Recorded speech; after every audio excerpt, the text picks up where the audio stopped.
Hi, welcome to Reddit Confessions. Tonight's story isn't about a man who fought back. It's about a man who listened and then disappeared. I hate the way he breathes. That was the first thing I heard when I opened the hallway closet door. Not something most people expect to hear in their own home. Especially not from their wife. Especially not about themselves. I hadn't meant to eavesdrop. I dropped my wedding band in a laundry basket and bent down to grab it. I heard her walking down the hall, so I stayed quiet, just for a second. Then I realized she wasn't alone. She was on speakerphone. "He comes home every day like he's been through a war," she said, her voice cold. "Like putting on pants and making it to the office deserves a medal. He doesn't even try anymore. I'm his therapist, not his wife." There was a pause. Then the other voice, male, smug, low. "So when are you going to stop playing house and come stay with me?" My blood stopped moving. Every sound in the world, cars outside, refrigerator hum, even my heartbeat, just fell out of existence. "I don't know," she whispered. "I need to figure out how to leave without crushing him. He's like a kicked puppy. Pathetic." I don't know how long I stood there, crouched between winter coats and my own silence. My knees were trembling. I could see my reflection in the brass doorknob, gray-tinted, warped, like I wasn't even human anymore. Her footsteps moved away. The hallway went quiet again. I didn't come out right away. I stayed in the closet for another 5 minutes, just holding myself. Like if I let go, I'd fall apart in pieces. And when I finally emerged, the house looked exactly the same. The couch, the pictures on the wall, her stupid coffee mug that says "Mama needs wine" sitting by the sink. But everything was different now. I didn't yell. I didn't cry in front of her. I didn't even confront her. I packed a backpack with 2 shirts, my toothbrush, and the paperback novel I'd been trying to finish for 6 months. Then I walked out the front door. She didn't see me leave. She didn't even notice I was gone until the next morning. But that wasn't the part that broke me. What came after, the thing she did once she realized I was gone, is what turned this from a betrayal into something else entirely. Something darker. I didn't sleep that night, not really. I sat in my car at the edge of Lake Tinley, engine off, windows fogging from my own shallow breaths. The radio played nothing. I didn't even touch my phone. It just sat face down in the passenger seat, buzzing occasionally, probably a missed update from work or some group chat I never talk in. I remember the way the moonlight touched the dashboard, made the crumpled napkin from the glove box look like a small ghost curled up beside me. I should have cried. Maybe I did. But the tears didn't feel like mine. They just slipped out, quiet, unnoticed. Like I'd already stopped being a person and become a soundless exit. At around 6:14 a.m., the sky was turning that bruised kind of pink you only see before a storm. That's when I got the first call from Willa. I didn't answer. Then a text. "Emory? Where'd you go?" No punctuation. No heart emoji, like she usually added without thinking. 5 minutes later, another ping. "Did you take your meds?" That one hit different. As if, even in this moment, she couldn't imagine my disappearance being about her. It had to be my anxiety. My breakdown. My fault. Always my fault. I drove to the only diner in town where nobody knows my name. It smells like burnt coffee and fryer oil, and the waitress calls everyone sweetie, like she's apologizing for your life choices. I sat in the corner, trying to look like I belonged there. But I didn't. I kept seeing my wife's face every time I blinked, except now, it was twisted with disgust. Like that night wasn't just a moment of venting. It was the truth she'd been choking on for years, finally spat out when she thought I wasn't listening. I finally opened my phone again after wiping my hands on a napkin I didn't need. 12 missed calls. A voicemail. And then something new. A message from a number I didn't recognize. "Hey, I'm guessing she slipped. I'm sorry you had to hear it that way. She didn't mean for it to come out like that. Call me if you want to talk. Presley." That name again. Presley. The man from the hallway. The voice on the phone. He texted me. Like this was just a misunderstanding between friends. I gripped the phone so tightly my knuckles went white. I wanted to scream at him, to meet him somewhere and ask how long it had been going on. But I couldn't bring myself to answer. Not yet. The reality of it all felt too large. Like I was inside a snow globe that someone had violently shaken, and I was just waiting for the flurries of truth to settle. Around 8:30 a.m., I pulled back into our neighborhood, but not the driveway. I parked 2 streets over, behind an old church. From there, I watched my own front door through a pair of binoculars I kept in the trunk for bird watching. back when I still thought hobbies would fix me. It was pathetic, I know, but I needed to see her reaction. I needed to see something. Some proof that my absence mattered. At 9:12 a.m., she stepped outside. Her hair was tied in a lazy knot, the way she did when she was flustered or in a rush. She looked left, right, down the street, then took out her phone, scrolled, then dialed. I didn't answer. I watched her lips move, confused, annoyed, then angry. She hung up and stood there, staring at the empty driveway like it had personally offended her. Then she did something I'll never forget. She laughed. It wasn't long. Just a single, dry chuckle. She covered her mouth after, like she knew how cruel it sounded, even if no one else was there to hear it. She shook her head and went back inside. No panic, no tears, just that laugh. That was the moment I broke. I slid down in the back seat, curled my fists into my jacket, and just sobbed. Because I'd spent years giving her every soft part of me, every clumsy gesture of love, every midnight grocery run, every attempt to understand her, and all I ever became to her was a joke. A mistake she regretted but hadn't bothered to correct. But she was about to learn that I wasn't going to be her shadow anymore. That was the last time she would ever laugh at my absence.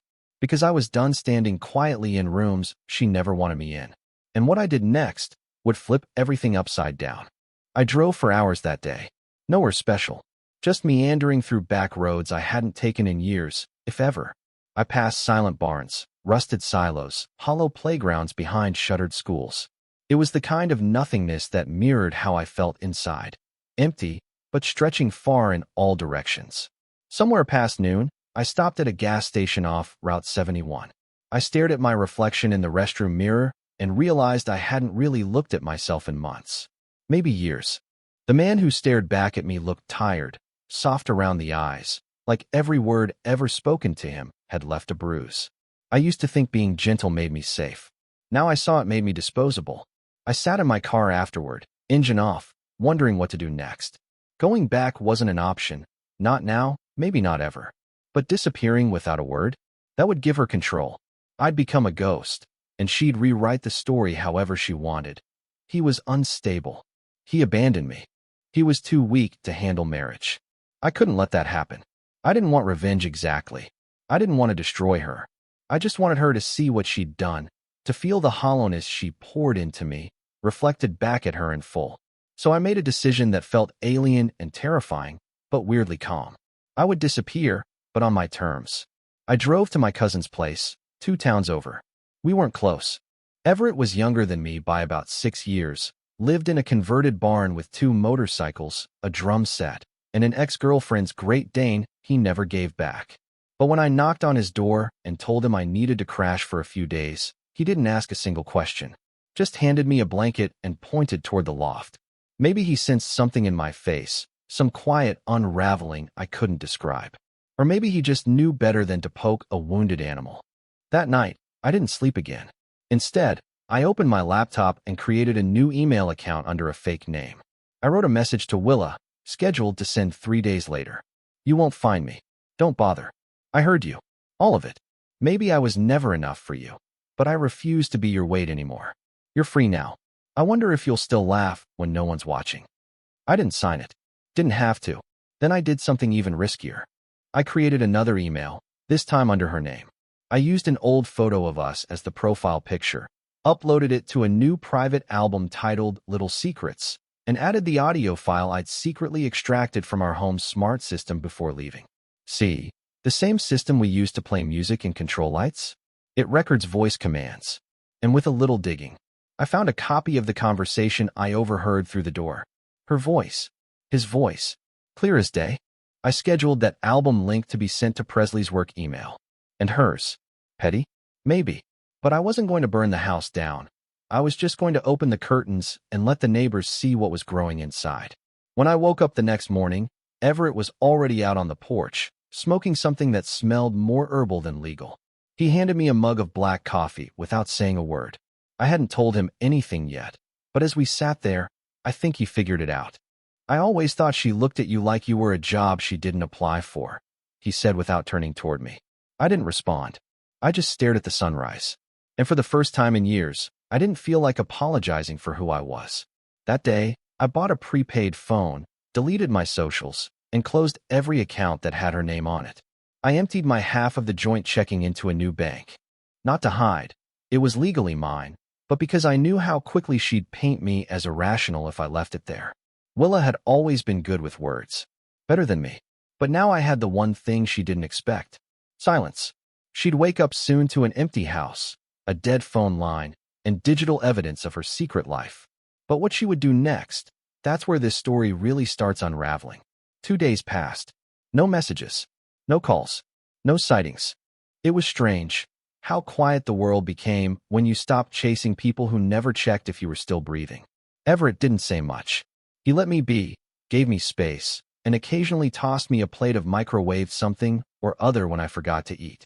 I sat on that fraying couch in his loft for hours, watching dust float through sunbeams, rereading the same page of a book I couldn't focus on. My body was present, but my mind had hovered in the space between before and after. And then the email hit. The one I had scheduled, the one with the smart home audio clip. I was sitting on the porch steps, coffee in hand, when my backup phone buzzed once. It was set to notify me only if Willa emailed back. And she had. The subject line? Just my name. Emory. I opened it. Her message was short. Too short. I don't know how you got that. I don't know what you're trying to do. But please come home so we can talk. No apology. No explanation. Just damage control. I could see the panic between her punctuation, feel the tremble in her spacebar. It was the kind of message someone sends when they realize the person they underestimated no longer has anything left to lose. I didn't reply. I let it sit. And less than an hour later, she called Everett. That's what blew my mind. She had never spoken to him before, barely acknowledged him when he came to our wedding. But suddenly, he was a lifeline. He handed me his phone without a word. I didn't want to take it, but I did. Her voice hit me like frost. Emory, you need to come home. Please. I said nothing. She kept going. I didn't mean those things the way they sounded. Presley. He was just talking. I got caught up in it. That recording is out of context. Still I said nothing. Then came the shift in her voice. That sharp edge I knew too well. If you send that to anyone else, if you do something to ruin my job, I swear to God I will. That was enough. I hung up. And I realized something terrifying in that moment. She wasn't afraid she hurt me. She was afraid I would embarrass her. I stared at the floor for a while after that. Just stared. Not because I was thinking, but because I was blank. Like my mind had rebooted into safe mode. Later that night, I logged into our home security system one last time. I don't know why I did it. Maybe curiosity. Maybe self-destruction. But what I saw shattered whatever illusions I had left. There she was. In our kitchen. On the phone again, this time pacing in circles, holding a glass of wine like it was a lifeline. I think he snapped, she said to someone. He's gone full meltdown. I don't even care if he comes back. I just need to make sure he doesn't tank everything. Everything. Not us. Not our marriage. Not what we had. Just everything. My lungs went tight. I watched her throw her head back and laugh into the receiver. That same laugh I heard when she noticed I was missing. That's when I closed the app for good. I turned off the phone, removed the battery, and dropped it into Everett's garbage disposal. I had nothing left to give her. Not my words. Not my tears. Not my time.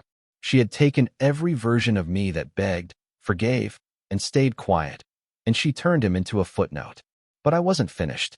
Because while she was busy cleaning up the mess she made, I was already building the ending to a story she never thought I'd have the courage to write. And it was going to start with something she'd never expect. A gift, delivered right to her door. It took me 2 more days to fully commit to it. I stared at the box for hours before I taped it shut. It sat there on Everett's kitchen table, looking ordinary, just a plain cardboard rectangle with nothing remarkable about it. And yet inside, it held the final piece of my voice. The one she never listened to. The one she always talked over. I wasn't sending revenge. I wasn't sending venom. I was sending truth, wrapped in stillness, sealed in honesty, and delivered without a single ounce of performance. Inside the box was a single photograph of us. From the early years. She was smiling like the world hadn't gotten heavy yet. I was standing behind her, hand on her shoulder, eyes too full of hope to understand how fragile love really was. I taped a sticky note to the frame. This version of me loved you more than you'll ever know. But he's gone now. Thank you for teaching me what silence costs.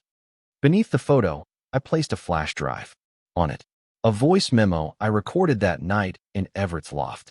No dramatics, no shouting, just me speaking slowly, shakily, explaining what I heard, what it did to me, and how I'd chosen to disappear, not out of spite, but self-respect. Then I added something else. Something small. A paper crane. The same kind I used to fold when we'd go camping, and I'd leave them on her pillow in the tent. Back then, she said they made her feel held without being touched. I don't know why I included it now. Maybe I wanted her to remember there was once a man who offered her everything. Even the pieces of himself she didn't know how to keep. I mailed the package anonymously from a post office in another town. Priority. Signature required. She wouldn't know it was from me until she opened it, and by then, I'd be gone again. Everett didn't ask what was in the box. He just watched me carry it to the car, and when I turned the key in the ignition, he said one thing through the cracked window. Sometimes closure isn't something you get. It's something you give. I nodded, even though I didn't feel wise or brave or anything like the men in books. I felt like glass, quiet, fragile, reflective. That night, I drove out to the old family cabin. It hadn't been used in years. No Wi-Fi, no cell signal, just trees and wind and the kind of stillness that doesn't ask questions. I needed time. I needed to remember who I was before the marriage, before the compromise, before I'd slowly edited myself into someone quieter and smaller just to keep peace.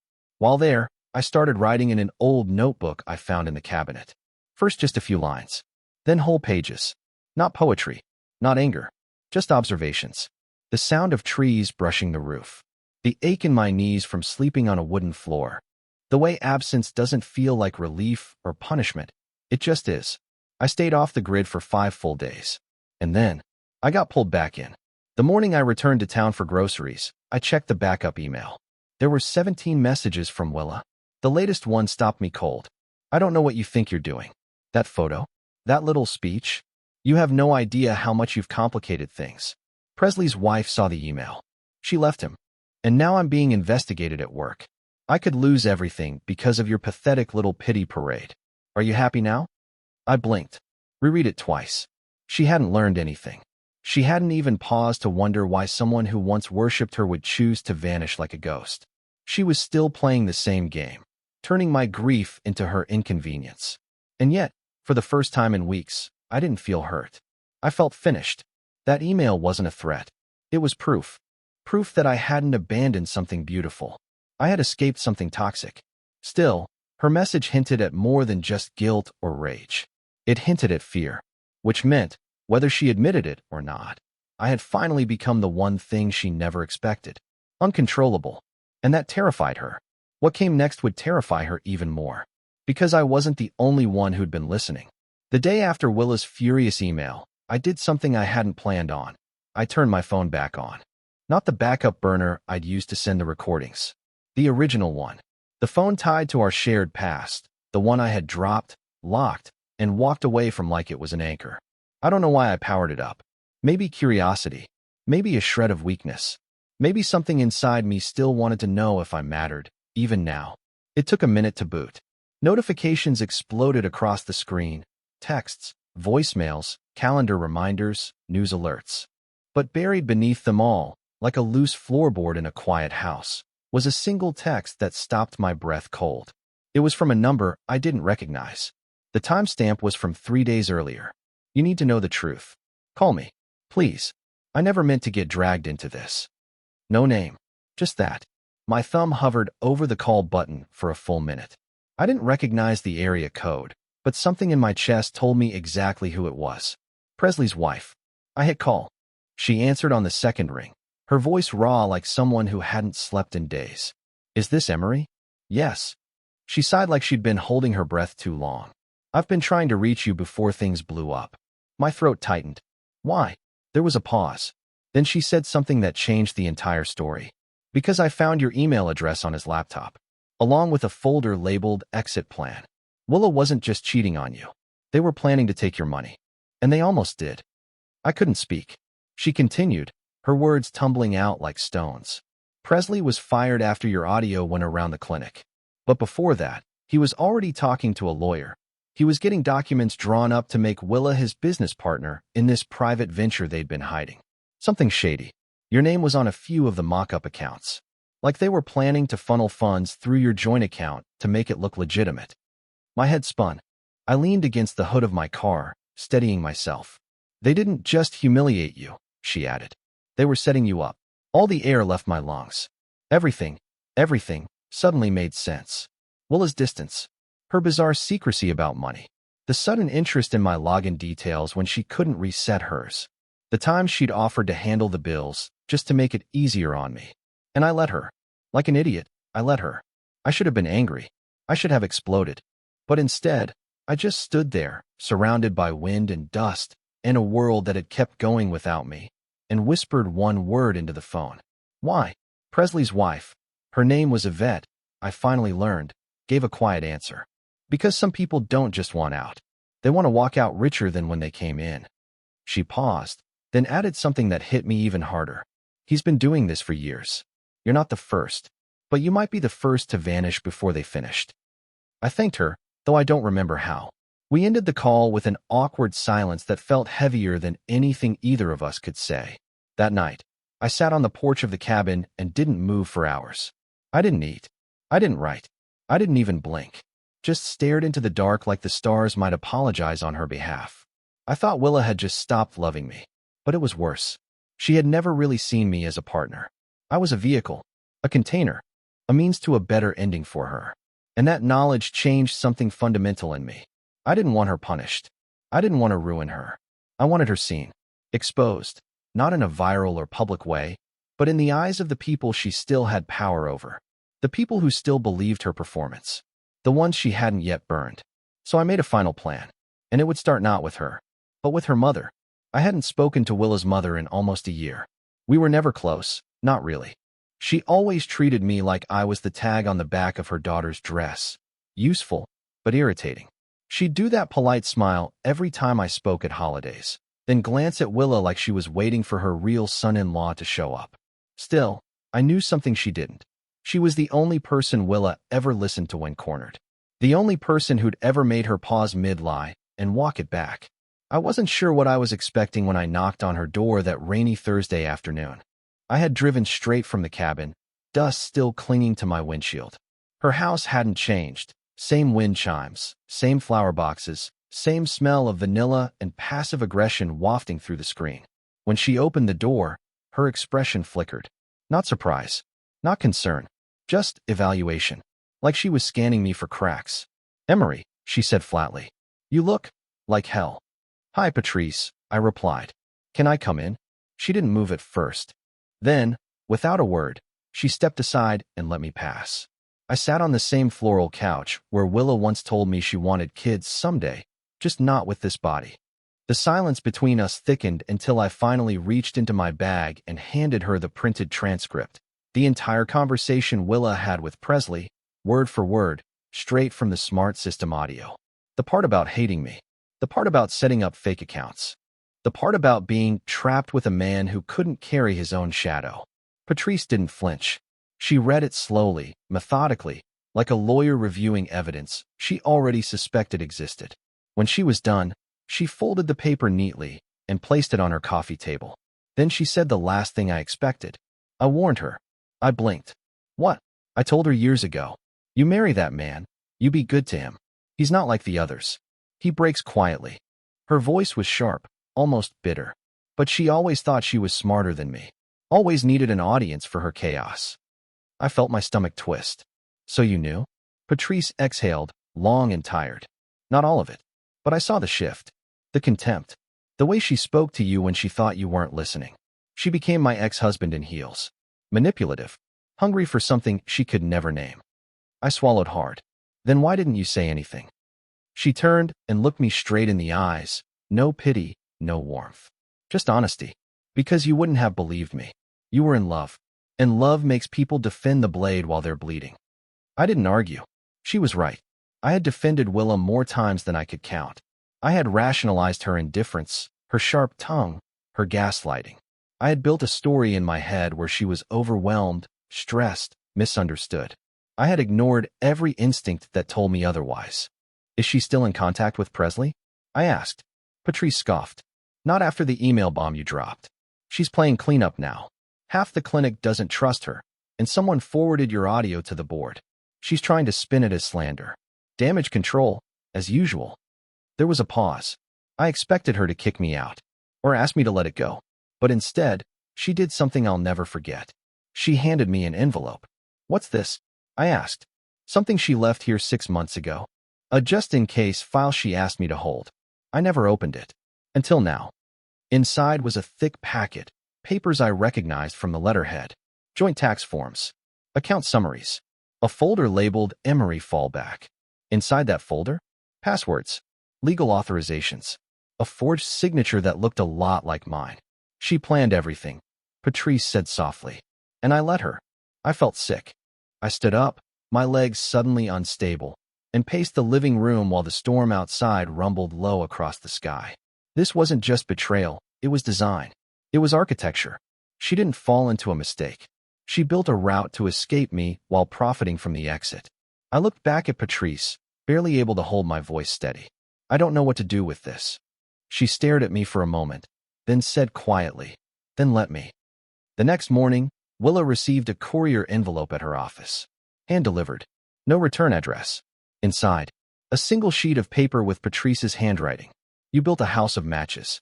Now watch what happens when someone opens a window. What happened next wasn't fire, but it might as well have been. When Willa opened the envelope her mother sent, I wasn't there to see her reaction, but I heard about it. Patrice told me later that Willa called her 4 times in a row, voice shrieking through the phone like an alarm going off in an empty building. She wanted to know how I'd turned her own mother against her. But what Willa never understood was that I hadn't turned anyone. I hadn't begged. I hadn't plotted. I hadn't even screamed. I just stepped out of the frame. And once I did, the picture collapsed. The fallout wasn't fast or dramatic. It was slow. A drip. Her colleagues grew distant. Her boss quietly asked her to take a voluntary leave. Presley moved states, leaving behind his scandal like smoke in an empty room. And the paper trail I uncovered, thanks to Patrice's envelope, made its way to a quiet investigator hired by the clinic. Nothing criminal happened, technically, but it didn't need to be criminal to be career-ending. As for me, I went back to the cabin, not to hide, but to start something. I opened a used laptop and began writing again, not in notebooks or on napkins, but seriously. Essays, letters to no one, reflections, not to publish, not to perform, just to hear my own voice again. 3 months later, I moved to the northern coast.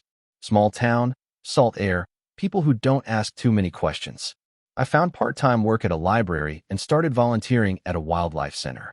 Turns out birds and broken men have a lot in common. They're both quieter when healing, but still capable of flying again. I even joined a writing group, mostly retirees and one 20-something who thinks she's going to save the world with poetry. They don't know my past. I'm not ready to share it. But they listen when I speak, and that's more than I ever had before.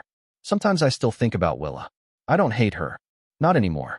You can't hate someone who taught you your deepest lesson. That silence isn't weakness. Sometimes, it's power. She never apologized. She never had to. Because I stopped waiting. I've moved on. Not dramatically. Not triumphantly. But fully. I'm learning to smile again. Not the kind you wear to keep someone else from worrying, but the kind that slips out when you realize you made it. You really made it. And if you're out there, someone who's been ghosted or betrayed or made to feel like you were too soft for this world, let me tell you something. You weren't too soft. They were too rough. And you're still here. Thanks for watching this story on Reddit Confessions. Have you ever experienced a moment where walking away was the most powerful thing you could do? Let us know in the comments. Your stories matter too. And don't forget to like, subscribe, and turn on notifications if you want more real, emotional stories just like this one. We'll see you next time. Stay strong, stay kind, and never underestimate the quiet ones.